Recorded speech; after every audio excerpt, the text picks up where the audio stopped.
देखिए इसमें एक माली क्वेश्चन क्या कर रहा है, एक माली के पास 1000 पौधे हैं। इन पौधे को वह इस प्रकार लगाना चाहता है कि पंक्तियों की संख्या और कॉलम पंक्तियों की संख्या और कॉलम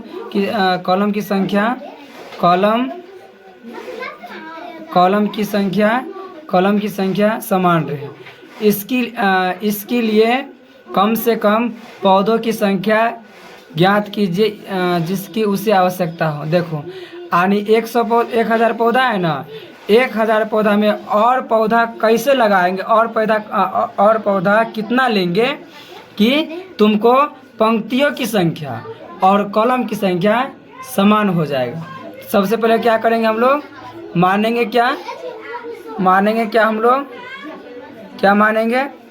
लोग मानेंगे यही कि कुल पंक्तियों की संख्या कितना है, 1000 कुल पौधों की संख्या कितना है, 1000 है। अब तो माना कि पंक्तियों की संख्या कितना, x। क्यों माने, क्योंकि यहाँ पंक्तियों की संख्या है नहीं ना, इसलिए क्या करेंगे हम लोग मान लेंगे। अब कॉलम की संख्या भी क्या करेंगे, मानेंगे।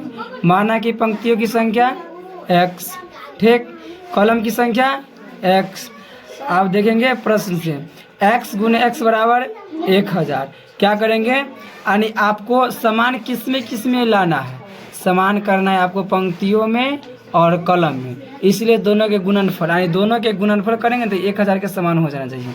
तो x स्क्वायर यानी x में x से गुना करेंगे तो x स्क्वायर बराबर 1000। इधर x है, रूट हटाएंगे तो इधर स्क्वायर हटाएंगे तो इधर रूट में आ जाएगा, ठीक। तो क्या हुआ, x बराबर रूट अंडर 1000 हुआ। अब 1000 की वर्गमूल करेंगे तो 31 क्या होगा, भागफल आएगा। तो 31 भाग देखो 31 में गुना करेंगे तो 961 आ गया। 961 नहीं आना चाहिए, आप 1000 से ज़्यादा क्या कर रहा है, कितना आवश्यक हो यानी 1000 से ज़्यादा लेना पड़ेगा आपको। तो 31 के स्क्वायर 961 होता है, 32 के स्क्वायर कितना होता है 1024, यानी आप 1024 में से 1000 घटाइएगा तो 1000 घटाएगा तो 24 प्राप्त होगा। यानी आपको लिखेंगे अतः 24 पौधे की और आवश्यकता होगी जिसमें पंक्तियों एवं कॉलम की संख्या समान होगा। तभी आप 32 को कॉलम की संख्या 32 को समान आप लोग सजा सकते हैं। समझ में आ गया ना। देखो एक विद्यालय में 500 विद्यार्थी हैं। पीटी के अभ्यास के लिए इन्हें इस तरह से खड़ा किया गया कि पंक्ति की संख्या कॉलम की संख्या के समान रहे। इस व्यवस्था को बनाने में कितने विद्यार्थी की बाहर निकला, यानी उसमें क्या लेना पड़ा था, इसमें बाहर निकलना पड़ेगा। कुल विद्यार्थियों की संख्या कितना है, 500 है। पंक्तियों की संख्या कितना है, x।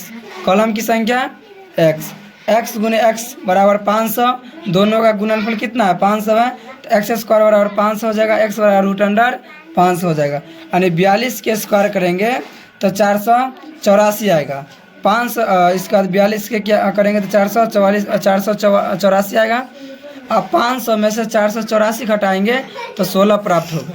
यानी इसमें से 500 में से 16 को विद्यार्थी को बाहर निकाल देंगे ना, तो आपको एक क्या होगा कि दोनों यानी कॉलम की संख्या और पंक्तियों की संख्या समान हो जाएगा। यानी सब में क्या हो जाएगा, 42 भरा जाएगा।